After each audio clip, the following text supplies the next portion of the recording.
It is Friday, and I have been substantive this week, and I will no longer be substantive. I am rather going to turn my talents and attention to fleecing the week's underserved headlines, those little jewels and nuggets on the internet which have brought me mirth, if not knowledge, and I'm going to do so with two delightful friends of mine, Jack Helmuth and Brian Sack, the hosts of Questionable Material with Jack and Brian. Welcome back, fellas. Hi, Andrew. Great to be here, Andrew. It's greater for me. And I can see you both. The last couple of times Jack has struggled to get in, like he ended up like using a tin can with string on it that was routed through a red phone that was routed through an AOL dial-up modem, and now I can actually see your smiling face, Jack. That's because he has his wife's working computer. That's right. Nice. The other computer, and it's just so frustrating. Technology is so difficult for me as it is. But so I have a brand new computer, and it's a hardware issue, not a software issue. And my computer broke, and Brian just gives me grief about it every single time we're on, to the point where I'm now sort of like, I feel like a victim, where just everything that goes wrong, I'm just waiting to be made fun of, and it's very difficult being. Yeah. As a white middle-aged male, that's the only victim status you're going to be getting, buddy. Yep, this is why I take all that oxy. And Jack, did you get robbed? I got robbed, which is why I asked. But I heard something about that. Yes. So I coach a fall baseball. It's basically Little League, but in the fall. It's called fall baseball for kids 10 and under in my town in Dobbs Ferry, New York. And my wife is in crippling back pain. She had her second epidural today. She's just last month has been completely out of action. Is this good comedy, Andrew, by the way? This is what you're looking for. People, they're going to go, it's not me. Ha ha. Exactly. I feel relief and therefore humor. So anyway, so she's in this sort of searing pain. So I've sort of been having to run around and do everything. So on a Saturday night last week, I brought the dinner home for the family after having a baseball practice. I take my wedding ring off and put it in my cup holder before practice, so it doesn't fall out from when you take off your baseball glove, which has happened to me one other time with my wedding ring, to make sure that the wedding ring doesn't go flying off. So I just keep it safely in my cup holder. And then I was carrying a bunch of dinner in that night and forgot to lock my car because my hands were full of dinner. And the next morning, I'm taking my son to the baseball game at 9 a.m. and I get to my car and I open it up and it's just like, there's trash everywhere and just it's been rifled through. And I honest to God for 3 seconds thought, oh my God, a raccoon had somehow got into my car and just tore it to hell. Like, oh my God, is it safe for the kids to be in here? And then I looked in the cup holder where there's normally, $2 worth of change for parking and stuff, and where once was my wedding ring, and it is gone, and it hurt. So if you're in New York and you see a raccoon wearing a wedding ring, shoot it. Because that raccoon rifled through Jack's car and took his wedding ring, and he will pay you, what do you reckon, $3,000 for the hide of the raccoon? If you could produce the ring and the tail, Jack will give you $3,000. $3,000, no questions asked.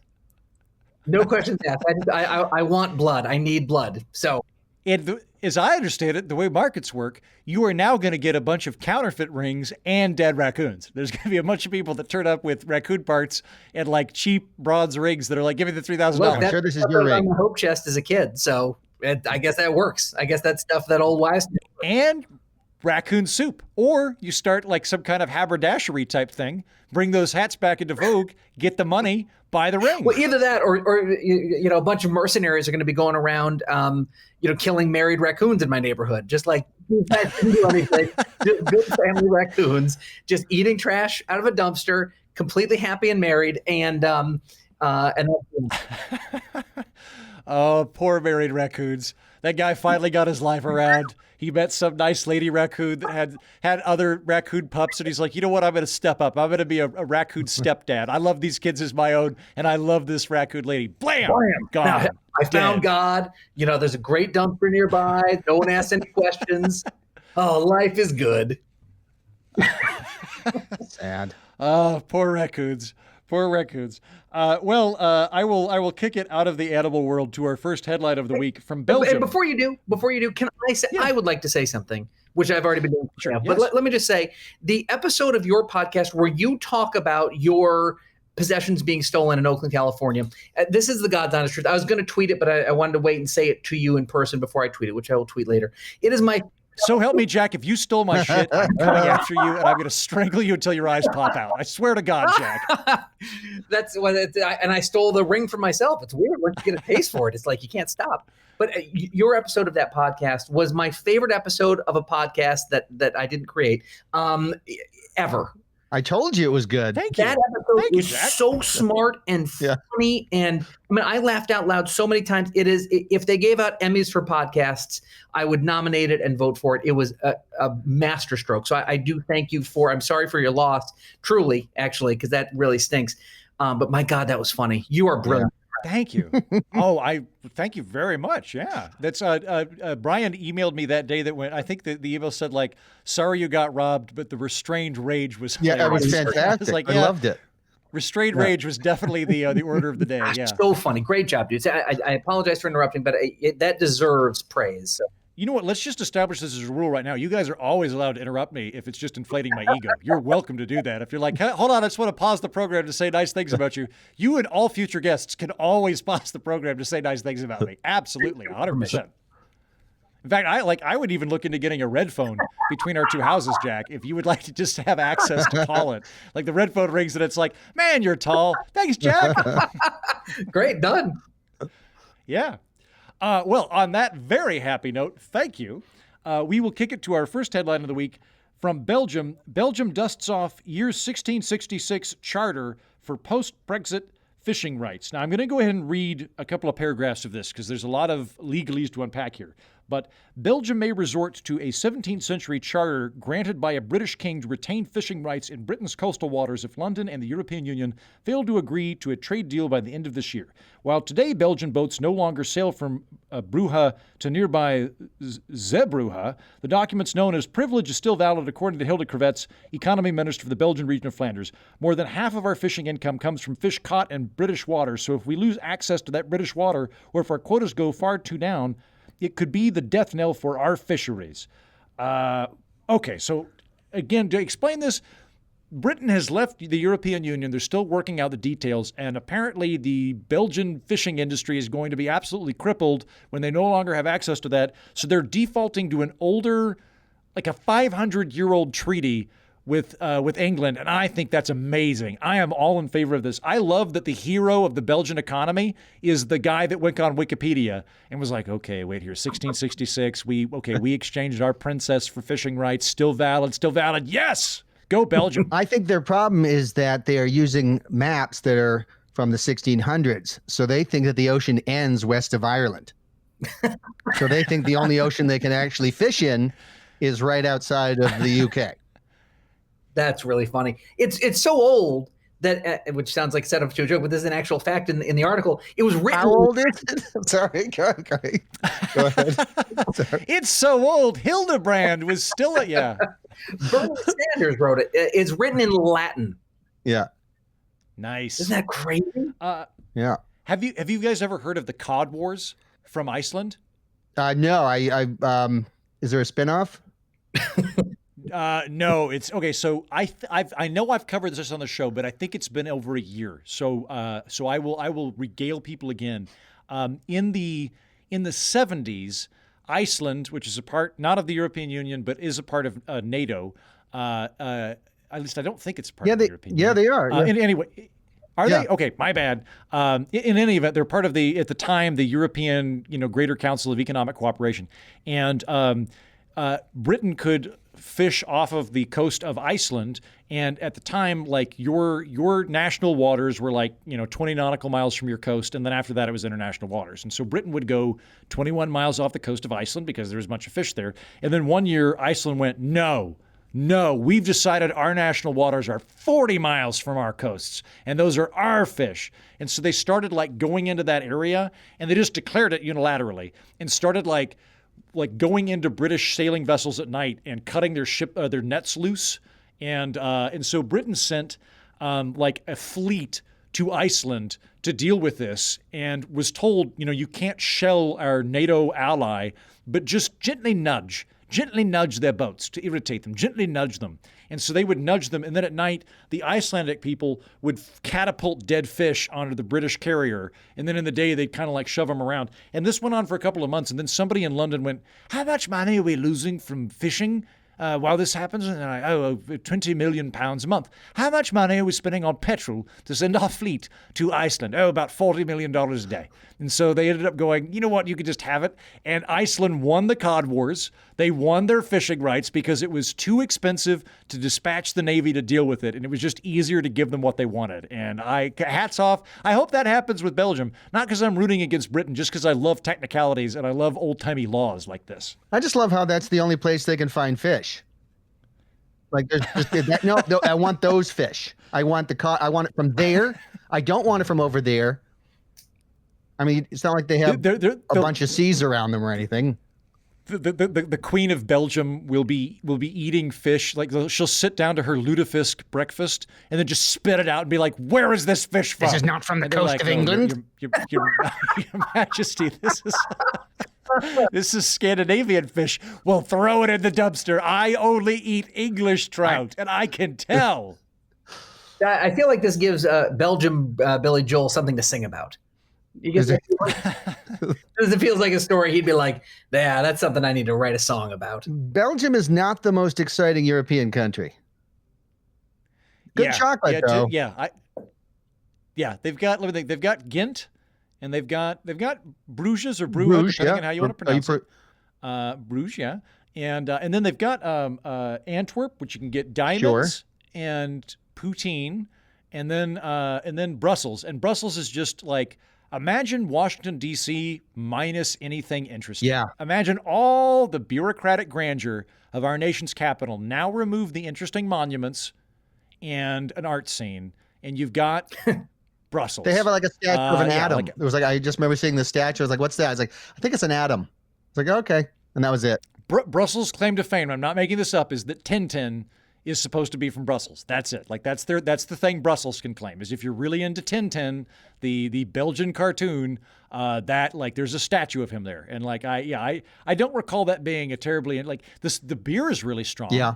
Like I remember that. But other than that, there's not a whole lot going on. Go to one of the other cities in Belgium if you're living in Belgium. Unless you're a listener on Patreon, in which case Belgium is amazing. Because I know there's one guy in Belgium, and I hope he lives in Antwerp and he hates Brussels. He's cursing you in Latin. If he's in Brussels, I might have.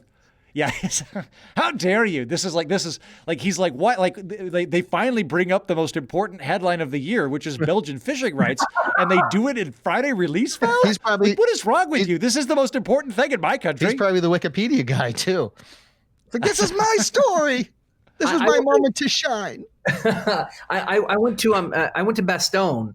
I was doing a World War II themed tour through Europe with my first time in Europe with my girlfriend back in 2007.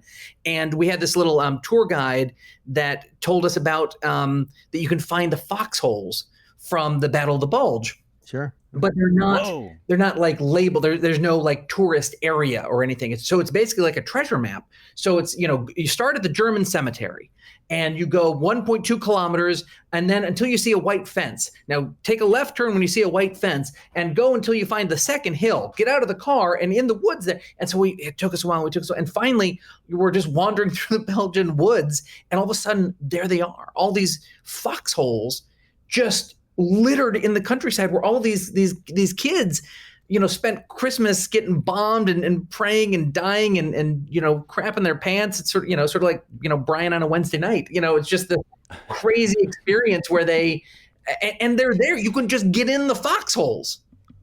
Yeah. That sounds amazing. That, like, if I were in Belgium, that is definitely like next time I'm in Belgium, assuming that we can ever travel internationally again. Yeah. That will be the thing I want to check out.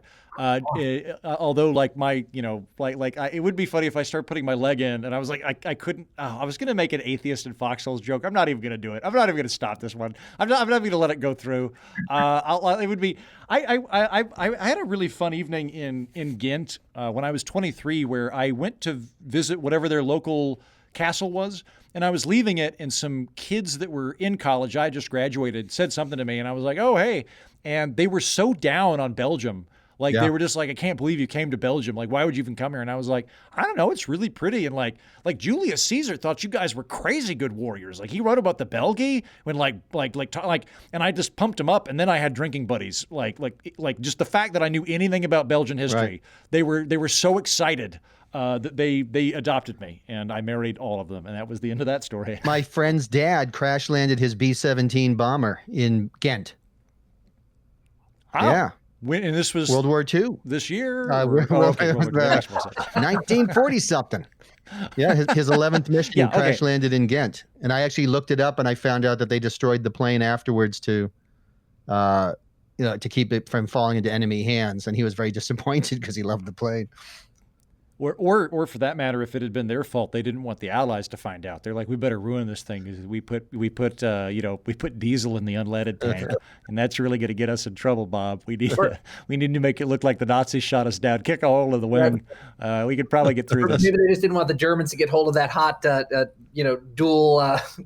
dual propeller technology.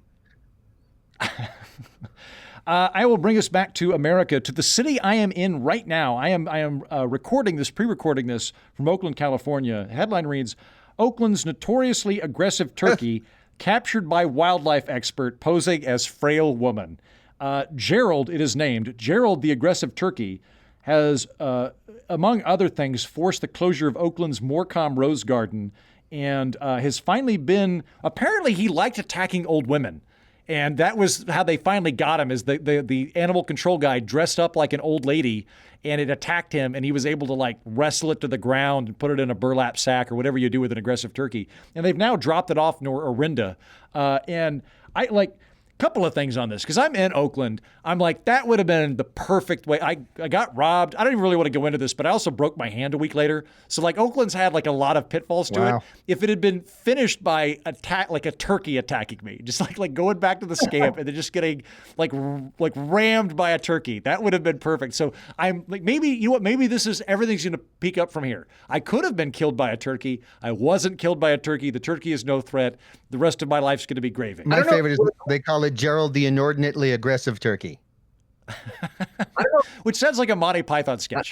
Like if you just saw that headline, you'd be like, that sounds like something Eric Idle wrote. Yeah, totally. Well, I don't know if you read did you read the whole article, Heaton? Because the second to last line in the article, this is going to sting, but it reads, the turkey, who recently acquired a new laptop and some high-end sound equipment, has started its own political podcast aimed at political moderates and libertarians. No kidding. Bastard. Wow.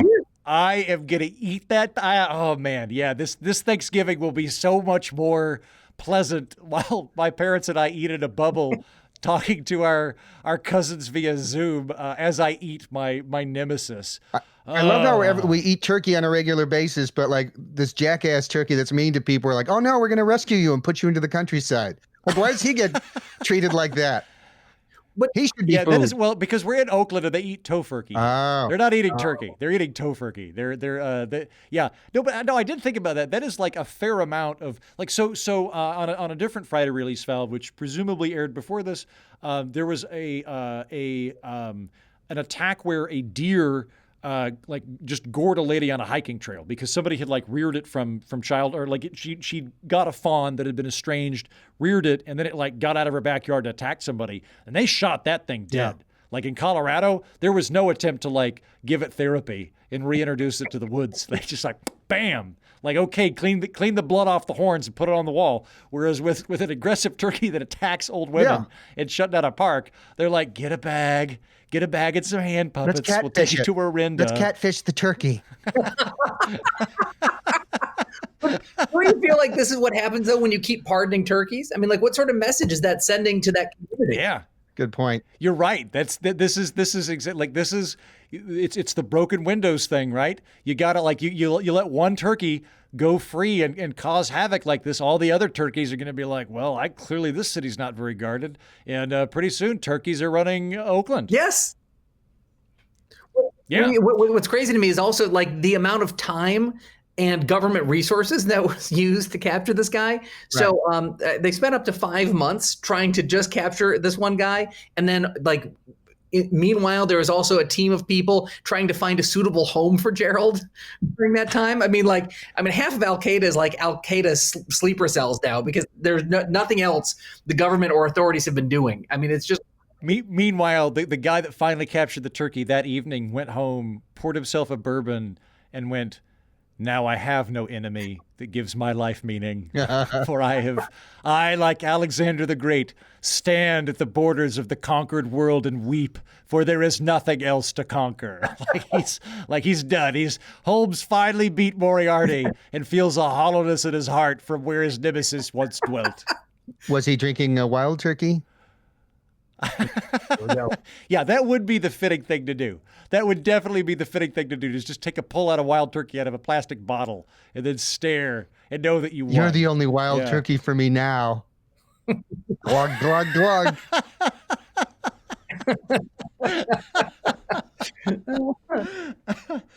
I think this next one, I believe, is from Pennsylvania. Yeah, Philadelphia. It is. Yeah, Philadelphia. DA's district attorney's gun violence counselor shoots and kills male prostitute. This is the guy who, under normal circumstances, is in charge of counseling people that have been victimized by gun crime. He solicited a male prostitute to have sex for money.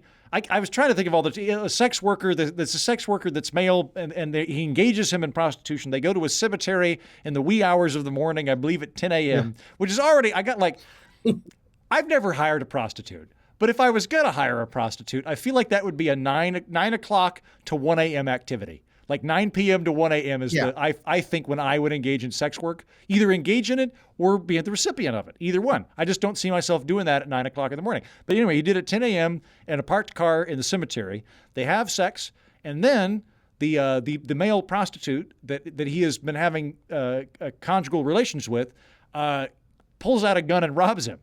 And he, thinking that the guy is gonna, he's gonna like try and reach into his pants to get his money. He's afraid that the guy is gonna take his gun and then kill him.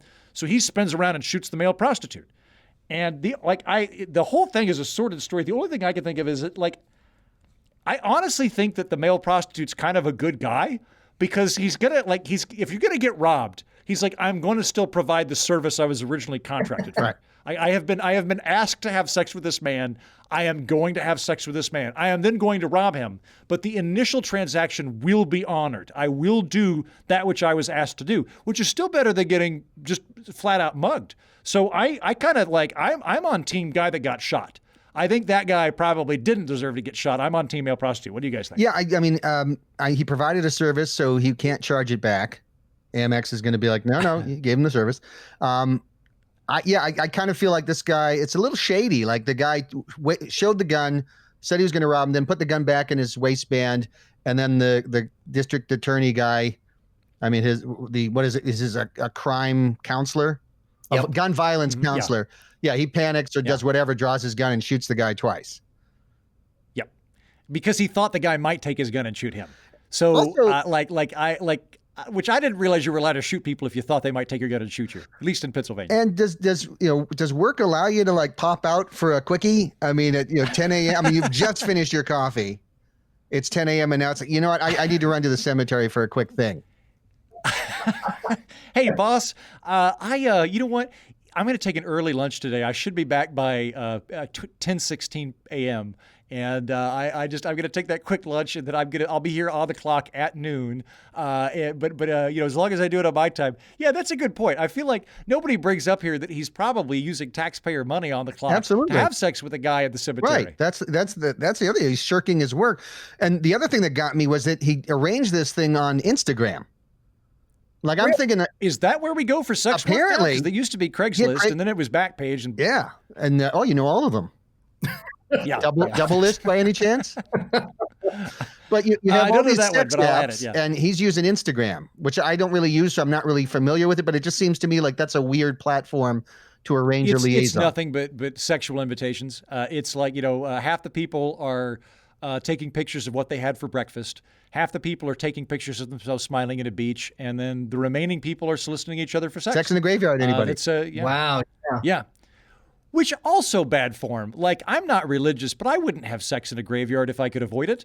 If it were the only sex I could have, yes, I would have sex in a graveyard. But if it was like graveyard or abandoned rock quarry that I was going to go have sleazy sex with, I would go to the abandoned rock quarry because I don't want to desecrate the graves. And while this wouldn't be an issue with a male prostitute, if it were a female prostitute, I would be afraid that if you had sex in the graveyard, that the child might be cursed. If you ended up impregnating her, you got to be on the lookout for that. You always got to be careful where you're conceiving a potential child, because if you conceive them in a graveyard, you know that kid's going to be like Damien or something, or the Antichrist. So do it in the abandoned rock quarry like a normal person. No, that's science. That's a good point. And what do you get if you conceive in a Walmart? Because that's what I got. What do you get? You just can't go to that Walmart off the overpass anymore. You have to go to a different county. You get your privileges are revoked for at least 2 months until they realize that you need Pampers. Then they let you come My back. picture's actually near the front door. It says "Wanted for not shoplifting." I love, Heaton, that in your head it's you're worried about getting female prostitutes pregnant, as if you would just be having reckless, unprotected sex with them. Right. I mean, in this bizarre scenario, Jack, I am assuming that I'm wearing a rubber. However, I am assuming that the sheer probability of my sperm has somehow managed to pierce through that latex shield and impregnate the lady. And in this scenario, she feels compelled to carry it to term. And so, while all very unlikely, technically possible, since no birth control is fully accurate other than marriage, according to that preacher my school hired and used as a motivational teacher with public money back when I was in 11th grade. And there's a weird shout out to Deer Creek Schools. There's a weird detail in this story. So it's after their encounter, which took place in the back seat of the vehicle with the windows open. It's like, why did you have to tell me the windows were open? Like, first of all, why were they open? This makes me think that the guy just this tells me that he flat out murdered him. If the guy, he's like, okay, we've got a dead male prostitute and he's got a lot of details. He's like, and I opened both windows, and it's like, oh, you murdered him. You're trying to backlog a bunch of details, because I don't think anybody needed to know that or cared. Right. Yeah. This guy's a murderer for sure. Right before I shot him, he told me he wanted to die.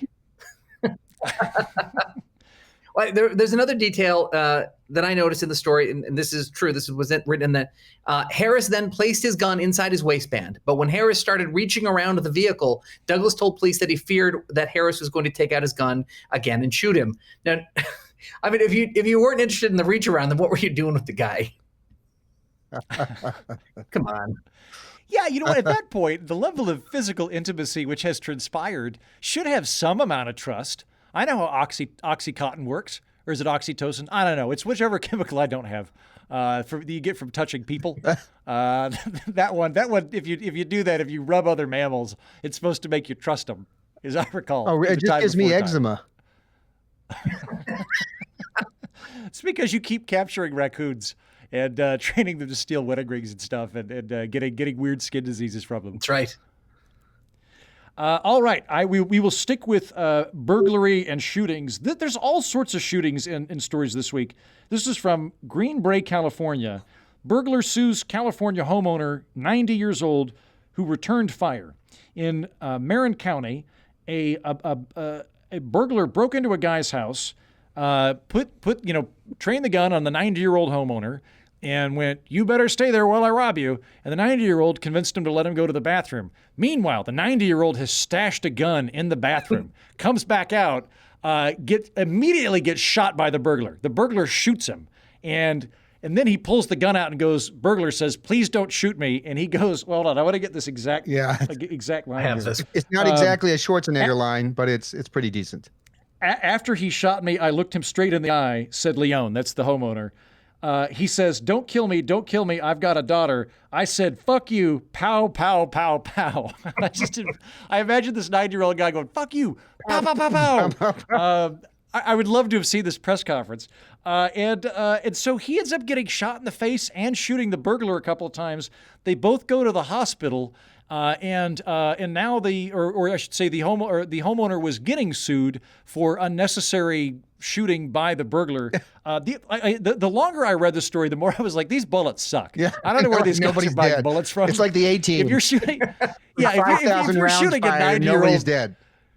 Yeah, 9-year-old. You're shooting a 9-year-old point blank with a gun. You need better bullets. That is like, and he's able to return fire at you and then go to court and make up pithy lines. Like, I don't know where you guys are getting your Kirkland bullets from, but step up your game.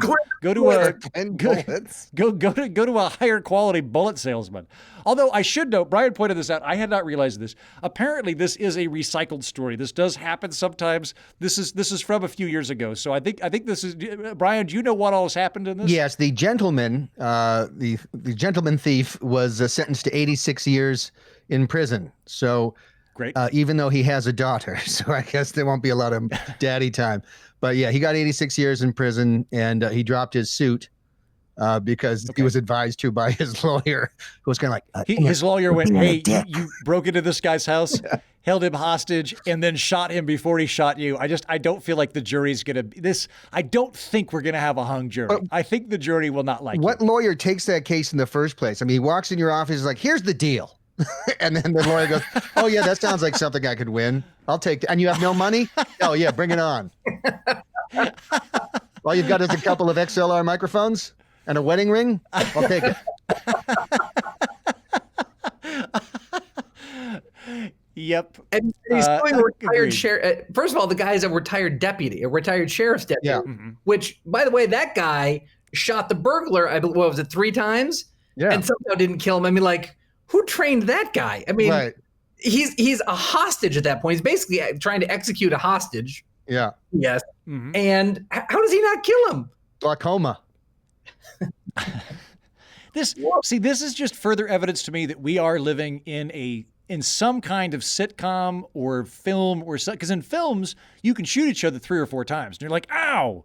And like, you can keep running, and you got to deal with them eventually. But you can definitely bleed out for like an hour before you. And like here, though, point blank shooting each other, and neither of them's dying. I just like that further evidence that we're not living in the real universe.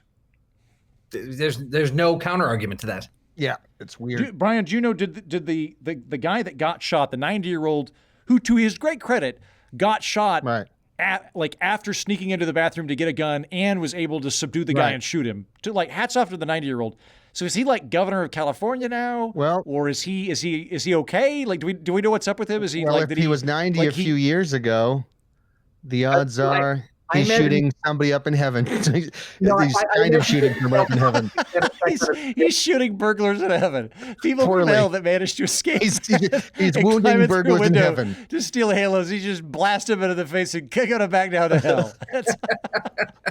Pow, pow, pow, pow. You know what? I gotta say. So okay, I think this story turns out to have been from 2012. And for people that think that I'm not doing my due diligence, a lot of the time, really great stories like this end up like bubbling back up to the surface and are recycled. And if I had done due diligence, I would have noticed that, but I had not. But in any event, if it's from 2012, this is what I'm thinking. If you're 90 years old and you can withstand getting shot in your home, you can definitely push through to 98. I am confident this guy is still around. Like if I had to guess as to whether this 90-year-old man was gonna be somebody that made it to 100, I would put all of my money on guy that survived getting shot at 90 in a home invasion and managed to return fire. That guy's fine. He's probably like he's dating like a 50-year-old right now. He's gonna be around another 12 years. Well, his name is Jay Leone, and I just Googled him and I got Jay Leno. Man, Jay Leno has really done well since he left that show. He's didn't realize he was that old, but good job, Jay. Well, the guy was trying to rob Conan O'Brien's house, and Jay was just there. Never mind. Well, I will go ahead and cap off the show at this point. Gentlemen, it was wonderful to see you both again. Yeah. Jack Helmuth and Brian Sack, hosts of Questionable Material with Jack and Brian. Delightful to have you on. So we're pre-recording. This is going to be a couple episodes later when this comes out, but what did you guys just most recently record so that we can point people over to your show? Oh God! Well, we just started our second season. So congratulations! A week or two back, we had our best of episode of season 1, or some of our favorites. I think that's what I would point people to. If you I would, go to the best of episode. Good thinking. We deal in a volume of jokes. We really just try and tell as many jokes as possible. But I think your listeners would really relate to a lot of the content. So I would definitely say that best of episode. It's about an hour and 20 some minutes of what we consider our funniest stuff. Nice. Excellent. And I will direct people thither. And do you guys mind kicking around for an extra 5 minutes to do a bonus joke for the Patreon people? Yeah, I mind. That wasn't the deal. Damn, Brian. God, fine, I'll work with you. Like, play ball, okay? Just, oh, man. All right. Eric, be sure to edit this part out. Okay. Jack, we should have mentioned the Jeffrey Toobin audio that we have from the Zoom call. That's in our last episode. That's probably worth a mention. Oh, yeah, that's true.